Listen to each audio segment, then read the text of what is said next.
So today I want to talk about OKRs, so a topic very close to my heart, and I know there's been a couple of other speakers yesterday about OKRs. So when I was thinking about the title of this talk, I was thinking, everyone is talking about OKRs, but almost everybody has a horror story. So why should we bother? So I want to make the case to why OKRs can be positive, but also talk about some of the reasons that everyone has a horror story. So very briefly, a history. So prior to OKRs, one of the most popular management techniques was Peter Drucker management by objectives. Essentially, this methodology was very hierarchical. So you took an exec team, you gave them goals, and then you chunked those goals down into smaller and smaller and smaller pieces until you gave an individual a task to do, essentially. And then you hoped your best that the bottom up would come together to achieve the top level goals. And that methodology was, the book, Peter Drucker published his book in 1954. It was probably the most common management goal-setting technique for at least 20 years. And then in the 70s, Andy Grove, who's the CEO of Intel, started looking at this management by objectives and thinking, actually, there might be, there's limitations to this. And this really doesn't allow innovation, it doesn't allow growth, it doesn't allow collaboration. There might be another way, a better way of doing this. So he started thinking about this concept of OKRs. John Doerr went to one of Andy Grove's talks on OKRs, and essentially the rest is history. So John Doerr took OKRs to Google, published Measure What Matters, and started to really popularize OKRs. And I tell you this not because I want to give you a history lesson and bore everybody before I begin, but I think it's really interesting to think about what happened before OKRs and then contrast the two. So again, just as to get everyone on the same page, I'm sure everyone knows what an OKR is, but again, just to very briefly give an example. So an objective is a descriptive goal. It's an aspirational statement of what you would like the team or what your team and you together would like to achieve. So for example, we would like to wow our customers with our digital experience. And then the key results are the metric measures of success. So key results, they are essentially business or customer or employee value creation. So what they're not is a list of stuff that needs to be done. The stuff that needs to be done happens outside the OKR in another layer called initiatives. And initiatives, depending on the maturity of the company, can be anything from projects, features, all the way through to experiments and things that teams feel that will move the dial on the key result. But OKRs, essentially, one of the big differences are that they are outcome-based metrics, and I'll talk a little bit about that. So OKRs are growing in popularity. So this is just a Google trend search, and we're seeing lots and lots more activity around OKRs. People are searching for a way to transform their organizations, to make their organizations more aligned, more transparent, more outcome and innovative focused. And the global forecast for the OKR market is really growing. So over the next 20 minutes or so, I want to start off by making the case for OKRs. So they're growing in popularity, they're not going away. Why is that? What's the promise? What's the fuss about? And then I want to talk to you about some of the most common pitfalls that I see with OKR rollouts. And talking about those pitfalls, first and foremost would be from my own experience. So I was Chief People Officer for OVO Energy, a green energy company here in the UK. And I helped to scale the organisation from around about 50 to 10,000 employees. And did an OKR rollout at the same time, which now looking back seems a bit crazy, and basically made all the mistakes that you can imagine. So I'm very happy to share some of those learnings. As mentioned in the intro, as part of that rollout, I developed some software from inside OVO called Just Three Things to embed that rollout of OKRs at scale. And in 2019, I spun that out as a separate business. And I now work with a wide range of different organizations at different stages and different sizes to help them to embed their OKR rollout. So some of the examples will also be from our clients as well. So let's start with the positive, being an optimist. What is the fuss about? What is why are people searching for OKRs? What's the positives? So for me, OKRs are much more of a mindset shift than they are a different framework, a different goal-setting framework. And the mindset shift comes from essentially empowering those who are closest to the problem to actually solve the problem. So rather than management by objectives, the Peter Drucker, let's just cascade and tell people what to do, tell teams what to do, OKRs are very, very different. So instead of focusing on outputs, so an output will be something like optimize the SEO for the website. So instead of telling a team that that's what they would like to be done, OKRs really focus on outcomes, so actual business value, so customer, business, employee value.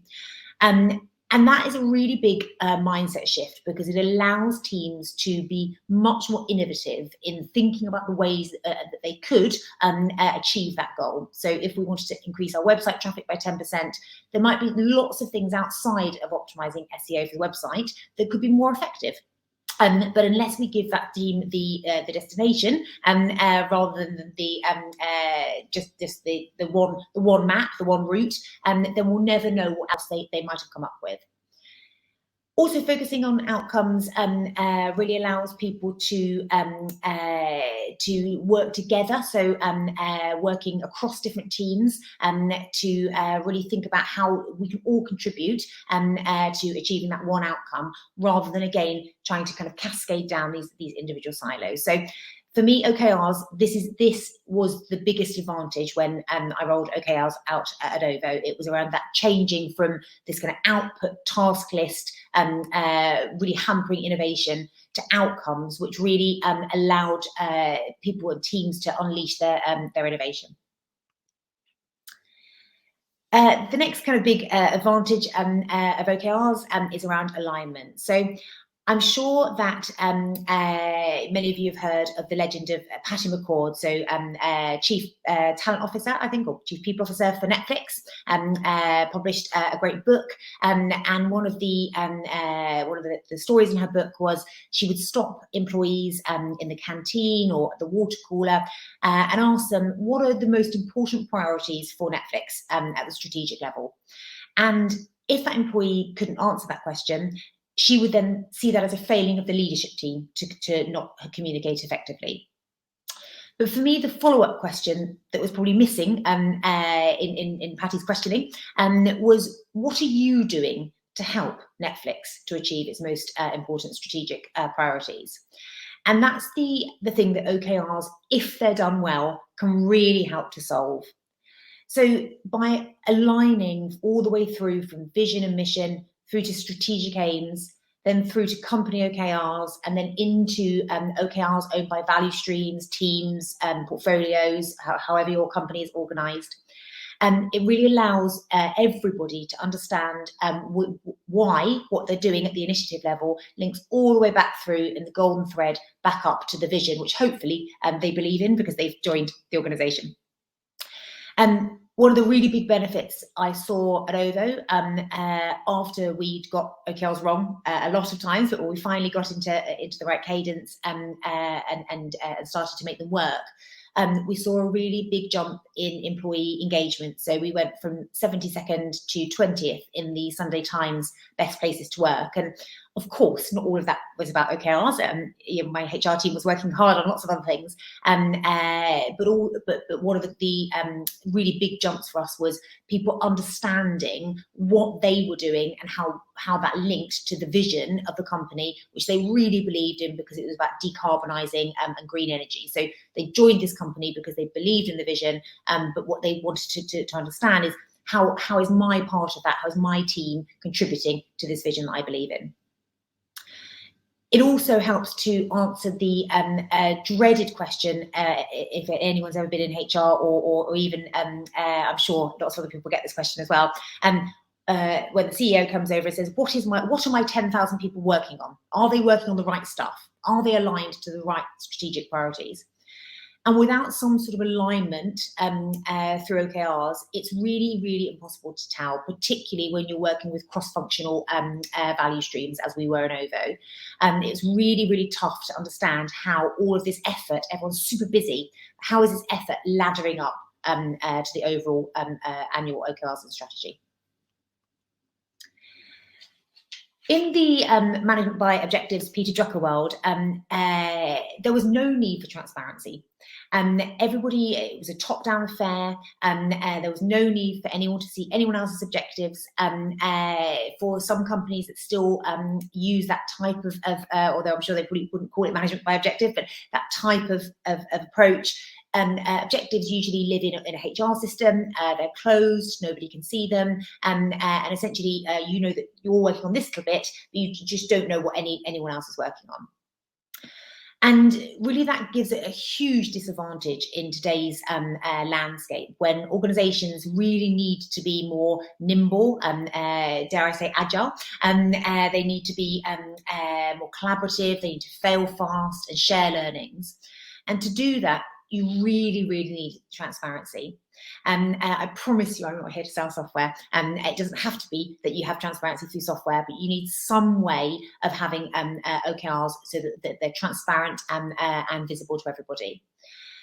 One of the really big advantages of OVO rolling out OKRs was seen in the last couple of years. They're now one of my clients. I wasn't working there, but when they went fully remote, and had also acquired another couple of businesses, and the need for that transparency to avoid duplication and to learn from each other was really, really key. So otherwise you'd have teams working on initiatives, working on experiments, getting the learnings, but without sharing those learnings, other teams can't benefit. So you don't get that kind of complex adaptive system as a whole. Final advantage for me about OKRs is around shortening the feedback loop. So OKRs are typically set quarterly, or at least at the team level, set quarterly. If set right, and I'll come on to all the things that we do not to set them right, but if you set them right with leading indicators, it allows you to take action and very quickly understand whether that action has had an effect on the metric that you're trying to drive. And as we all know, shortening the feedback loops is absolutely essential and key to innovation, being adaptive, and so forth. So there's lots of advantages of OKRs, and if they're done right, I think they can be a really great method. But there's also lots and lots of horror stories, and I think the key mistake that I see, well, I made myself, but also I see other people making, is thinking that OKRs can be the silver bullet, a little bit like 5-10 years ago, when a lot of organisations felt that agile would be the silver bullet. So they thought, right, I'm going to spend millions and millions training everybody in SAFe, and then when 80% of my workforce is trained, I can say, tick, we're now an agile organisation. Very much like OKRs it's very much like that. Implementing the framework without the mindset and without thinking about some of the pitfalls would have the same effect. You could say 80% of my company are using OKRs, but you could really see no benefit in terms of either employee engagement or productivity and achievement of goals. So some of the mistakes that I made. So this was the first one that I made. I went big bang. So I thought, great, bought into OKRs. This is great. I'm really excited about this. We're going to do a big kind of all company hands meeting, and we're going to say, right, we're moving to this new way of working. OKRs. We're going to upskill our agile coaches to be able to be OKR coaches, and we're just going to go for it. We're going to go for it across the organisation. And that really fell very flat. So I hadn't thought through any of the potential complications. So what happens to the teams where their jobs are mainly business as usual? So finance, legal. What happens to those guys if OKRs are around moving a metric? How do they get involved in OKRs? How do we measure the key results? So one of the big problems that we had was just not having the data available. And again, going this big bang way of rolling out just didn't allow us to discover any of these problems. Are the teams actually bought into OKRs? Do we have enough champions? Do we have enough advocates around the business? So now with clients, I advocate a completely different approach. So starting kind of broad and shallow. So ideally the exec team, but doesn't need to be the exec team of the whole organization, could be the department. So essentially looking at every top level team, whether that be top level value stream, top level department, brand, whatever it might be, starting there and really helping those teams to define their OKRs. And then running a series of pilots where you choose one value stream or team of teams or section, slice of the organisation, and really then cascade or align the objectives all the way down. So we really advocate a both top-down and bottom-up approach. So exec kind of set their OKRs, and then the teams essentially start to bottom-up align their OKRs and initiatives. And you can still do that quickly. I mean, you can still pilot in one area, then have a plan to pilot in the next. But doing it is just so much more effective than just doing this kind of big bang approach. Having said big bang doesn't work, there is also the opposite end of this problem. So we're working recently with a digital director from a large retail business, and he was a real enthusiast about OKRs and really really positive. He was very empowering for his teams. He was really bought into giving or working with his teams on outcomes and allowing them to experiment with initiatives and what they could do to achieve those outcomes. He even talked about reinventing the PMO office as the value creation office to really shift the emphasis onto this kind of business value. But he'd been so focused on getting the teams bought in that he hadn't thought about getting the exec teams support. And so when they started working this new way, it really clashed with the exec team's expectations. So they still wanted their pet project delivered, their feature delivered. They still wanted their KPI packs filled in. And the OKR rollout essentially ground to a halt because we hadn't really thought about getting the exec buy-in. So big bang doesn't work, but nor does kind of isolated case without kind of thinking about it carefully. One of the really biggest frustrations I have providing OKR software is when clients use that software as a way of policing what the teams are doing.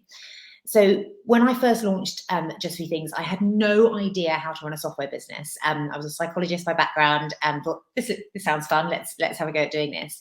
And really randomly, our first big client was a Mexican conglomerate, so lots of different businesses. I first of all wasn't quite sure if they were a drug cartel, but once I established I didn't think they were, we went ahead and started working with them. And it soon became really apparent that the reason they wanted to use OKRs was essentially to police what was happening and to fire people, basically. So all of it, completely the opposite to all of the wonderful benefits that OKRs can bring. They wanted to kind of essentially spy on what the teams were doing. That's what they wanted software for.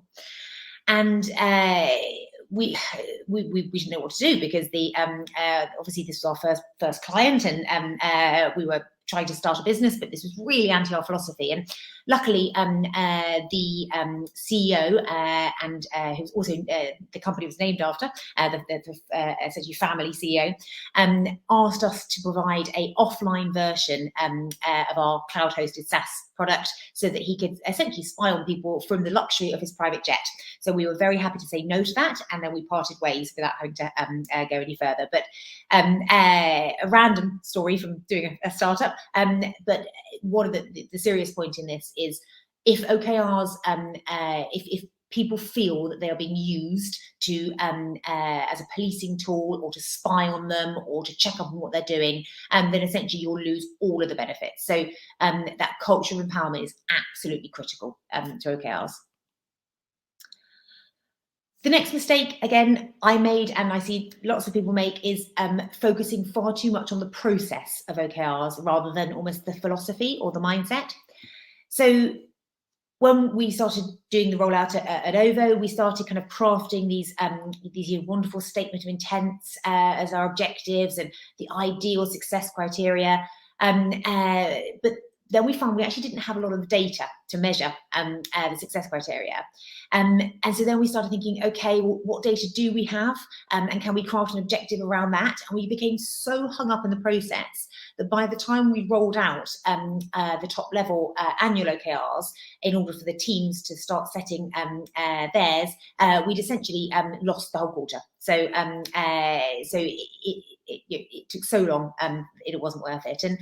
And what I kind of say to teams now is better to, it's going to take a while to get into this. It's better to set OKRs that aren't perfect, but just not to over fixate on the process, because this is around the mindset and not around the process. The other thing around process is thinking about kind of leading and lagging indicators. So one of the mistakes I made at OVO was a lot of the data that we had was very lagging. So improve customer lifetime value, reduce customer churn. We were an energy company providing energy contracts to customers for 12 months. So any action we took now, we wouldn't be able to see for another 12 months to see if the customer renewed. So again, it took us a long time to kind of get this right, but we ended up trying to improve the situation by being stricter around the levels of OKRs. So we had multi-level OKRs, which were very lagging. So that was customer lifetime value and churn and so forth. We had annual, so in-year OKRs, which were typically at the exec team. Again, typically lagging, but hopefully not quite so much. And then we worked really hard with our teams to try to identify leading indicators, because only by having leading indicators that would align to the lagging ones can the teams really experiment to see if they have made a difference to that indicator. So there is no point in us saying, let's empower you to try different things and experiment with initiatives in order to improve customer churn if we can't tell whether anything's going to work for a year. So again, that's one of the big things that I see going wrong in other organizations with OKRs, is that all the metrics are really, really, really lagging.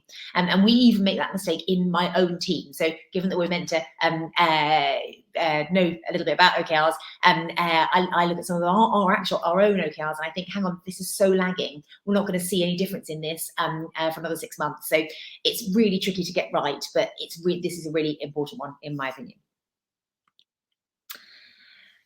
Again, another reasons that I see OKR programs fail, or horror stories that I hear, related to kind of having that exec team buy-in. So a lot of exec teams, either I have been part of, or as an occupational psychologist, I spent a lot of time observing team dynamics and sitting in on lots of different meetings. And a lot of them are run on this kind of round robin of death, where essentially you go round and round by function. You say, right, tech, what's your update this month? Right, business, what's your update this month? And whilst we're doing that, essentially, you're completely missing the point of OKRs, because we're keeping those kind of functional silos. One of the really big points of OKRs is around coming together and working cross-functionally to achieve the most important priorities of the business. So really thinking about how to restructure, how to think about working outside of silos is absolutely key for an OKR program to succeed. Because again, having that kind of very narrow cascade, we may as well go back to management by objectives. Again, another one I fell into definitely was having too many OKRs. So we were at OVO very committed to the principles of Agile around limiting work in progress, to encourage experimentation, setting clear expectations on features, etc. So we were really committed to this kind of limiting work in progress and learning. But we didn't bring that learning across to OKRs. And to start with, some of our teams were setting kind of 10 OKRs for a quarter, which was crazy, because even when we shortened the cycle time for them to set the OKRs, you're still taking a couple of weeks to set them, and then you've got X number of weeks left to deliver 10 OKRs. It's just not going to happen. So the software that I built, it was originally called Cadence, around the cadence of updates and so forth. And we actually renamed it to Just Three Things, because we wanted teams to be very crystal clear in their top 3 priorities. And to start with, teams would still set 10, and they would just have 3 priorities. And then over time, they started to realize actually number 4 never gets done. So thinking about fewer, more well-crafted OKRs, we really encourage teams to think about, rather than having too many. So setting outcome metrics is really hard.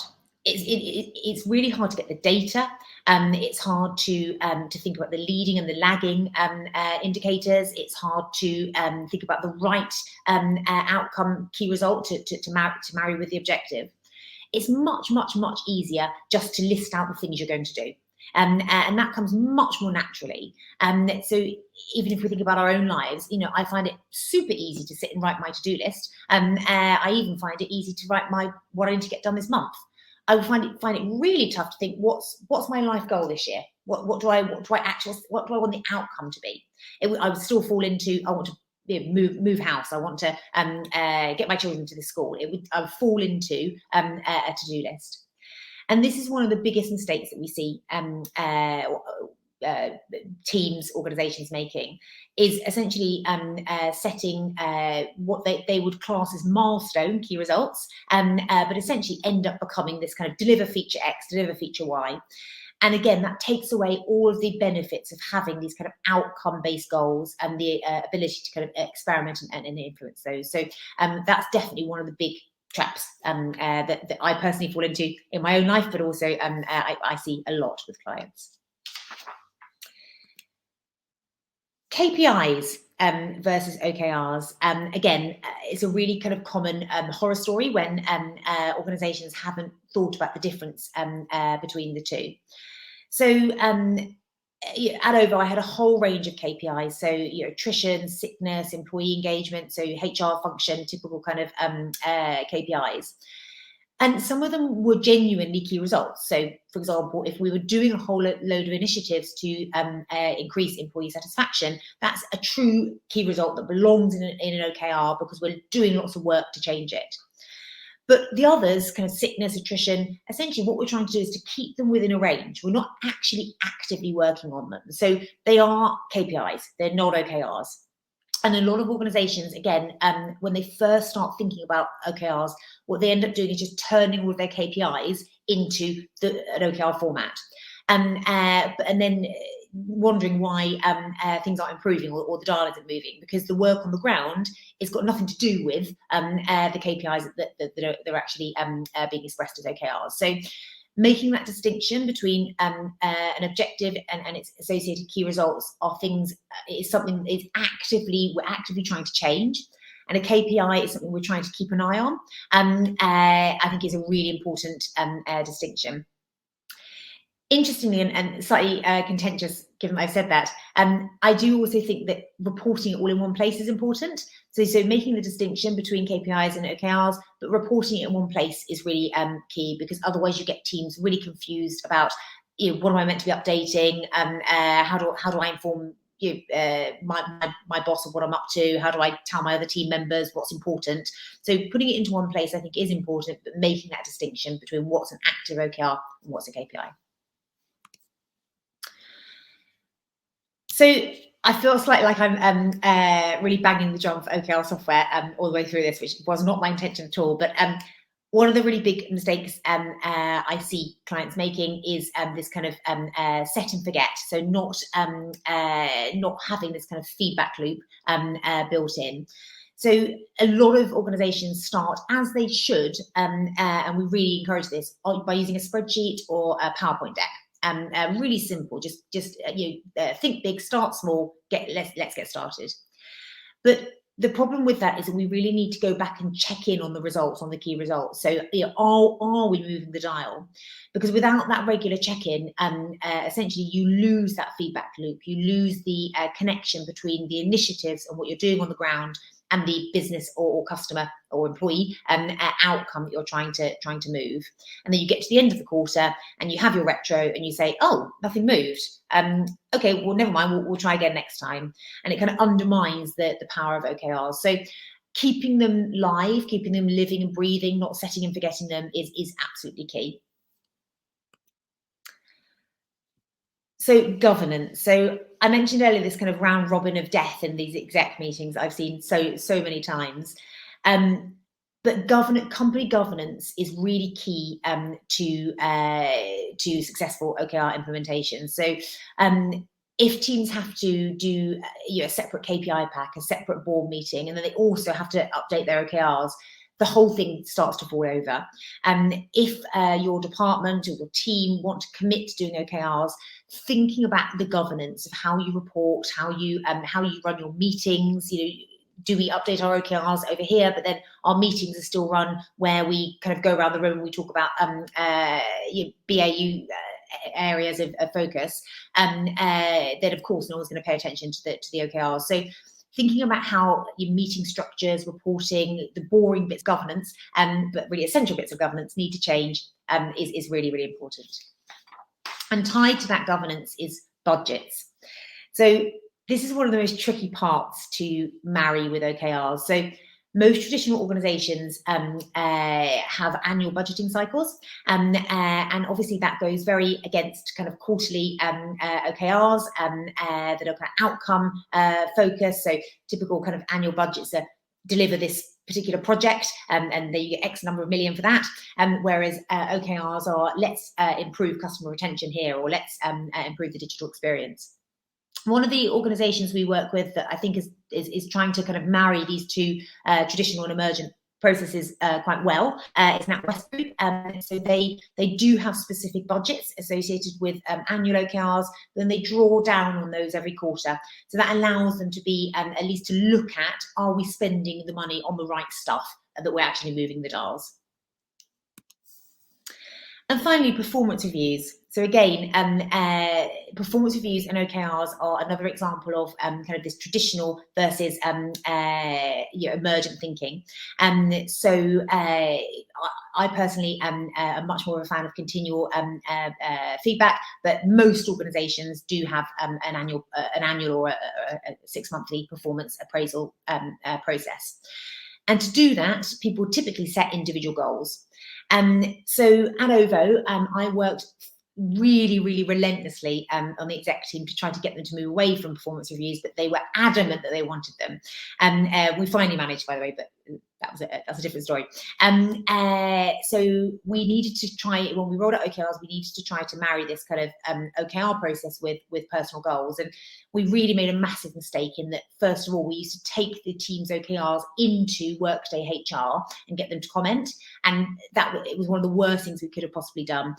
So people started lowballing their OKRs. They didn't want to experiment. They didn't want to think about different initiatives, because they thought, well, my pay and promotion is going to be linked to this. So decoupling OKRs from personal goals is really, really key.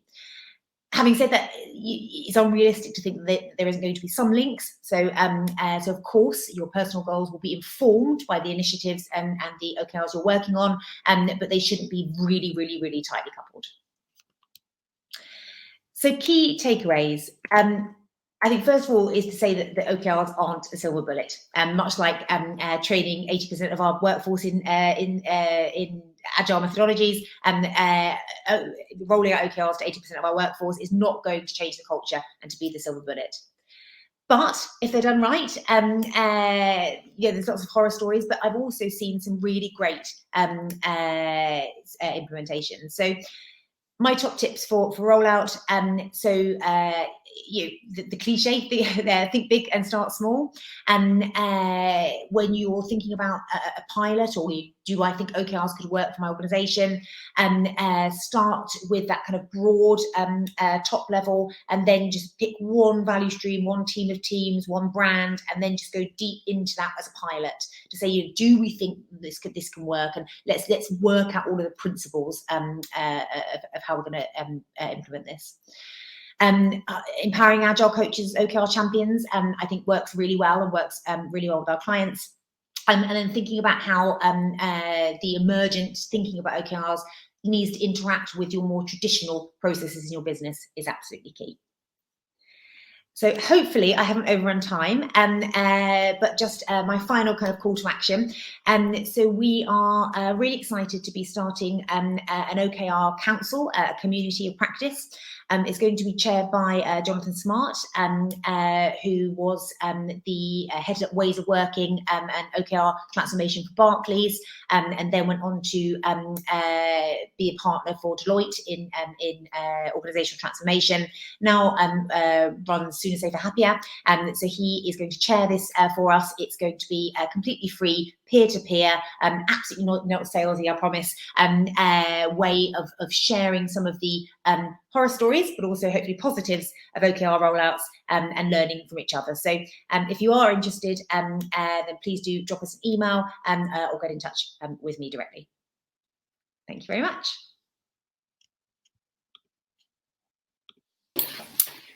Thank you, Kim, for that interesting talk. I think we might have a couple of questions, so I'm waiting to see them on the screen.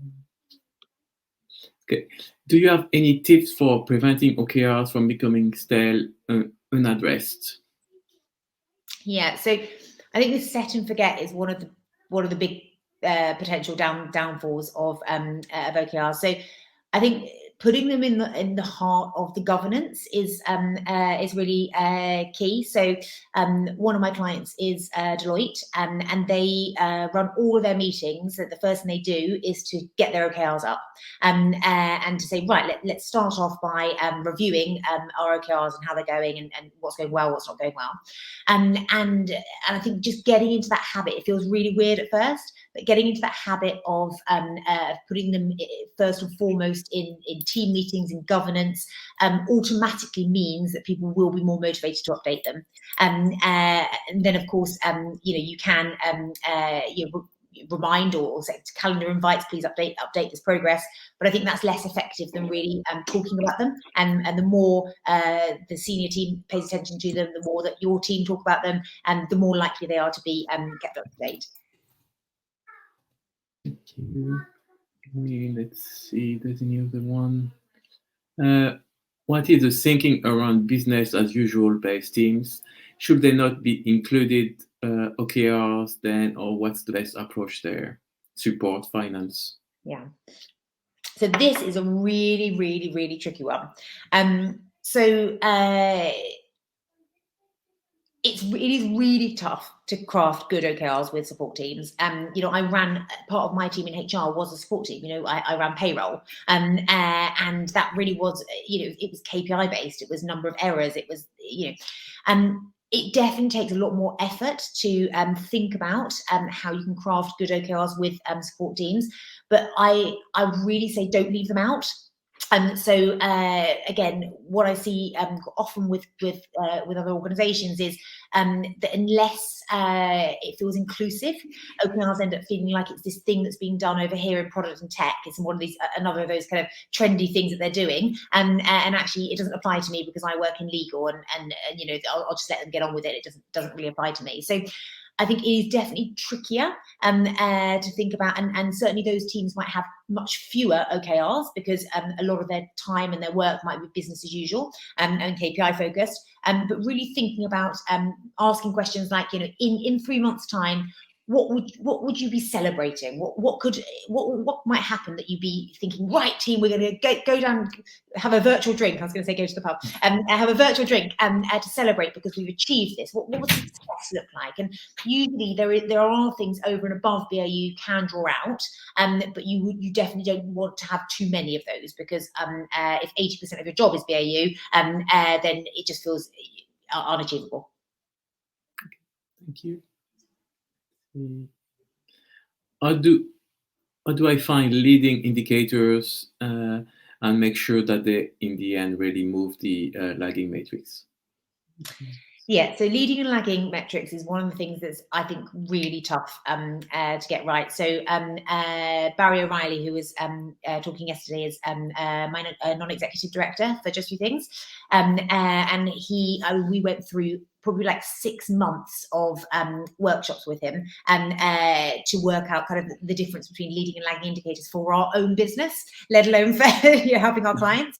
It's a really tough one to get right, and some of it is a little bit of kind of hypothesizing. So we hypothesize that by moving these leading metrics, it will move this lagging. And then, of course, kind of continuing that feedback loop. You know, did it? If we did move all these leading indicators, did it move the lagging indicator? In which case, we obviously got the correlation wrong. So some of it is trial and error. But I think the most is still really, really key. It's much harder to set leading indicators, but it's really important, because if the teams end up with lots of lagging indicators, it just breaks that feedback cycle, that experimentation piece that is so powerful with OKRs. So even though it's tough, I'd keep kind of trying to persevere, and again, keep trying to Barry kind of does a much better job than I can on this, but kind of asking the question, okay, if this is a big thing that you want to achieve, what do you think might be early signs, essentially, that something good is happening? So, if you want to increase revenue, what might be an early sign? It's went back and back and back and back. Oh, an early sign might be more people visit the website, right? So that is a leading indicator for you, that might feel quite removed from revenue, but essentially it's something you can work on and influence and look at initiatives right now. Okay, thank you.